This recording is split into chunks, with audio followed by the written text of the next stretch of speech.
This slide shows the Java code for the class createMessageActivity. I also put some relevant XML code from the activity_create_message.xml file near the top because we're going to reference it in the Java code. Let's take a look at the class. The onCreate method is automatically generated when you create an activity in Android Studio.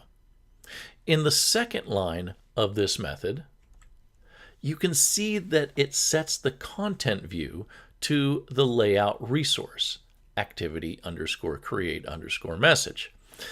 The onSendMessage method is something we have to create, and we have to tell the layout that we want to call this method when the button is clicked. That's what this line, Android: onClick equals onSendMessage, does in the button tag. In the implementation of onSendMessage, the first thing we do is get a handle or a reference to the edit text element from the view.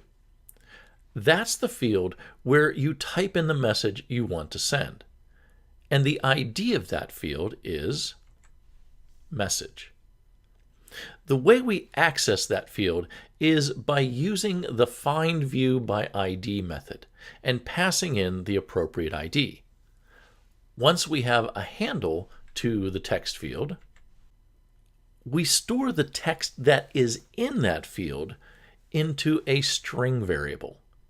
Notice that accessing the text of that field does not give us the string.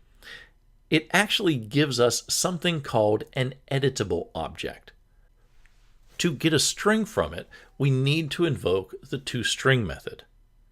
Once we have the message text in the form of a string, we can set up the intent. To do this, we call the intent constructor. The first argument is the current activity object, or this. The second argument is the class, not the object, but the class that you want to send it to. Remember, an activity object represents a screen, so the object you want to send it to does not exist yet. In fact, you are going to create it, and you are going to create it by starting a new activity and passing in the intent. But before you do that, you want to give the new activity some extra information. So along with that intent, you are going to add the text string that you just obtained from the text field on the current screen. And that is what the putExtra method does. It allows you to add extra information in your intent.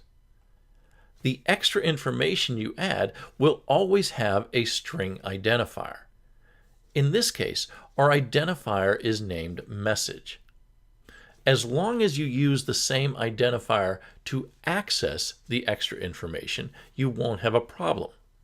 But to make sure everything type checks, you're probably better off putting a constant in the receiving class that serves as an identifier for the message. In fact, this is what they do when they're discussing this project in the Head First book. Finally, we start up the activity using the intent. And here is the class that receives the message.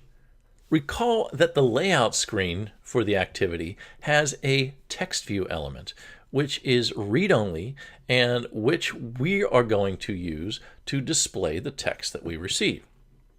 Also keep in mind that the ID for this text view element is message. Remember that the intent was sent as a parameter to a start activity invocation. Starting an activity is going to cause the onCreate method of that activity to be called.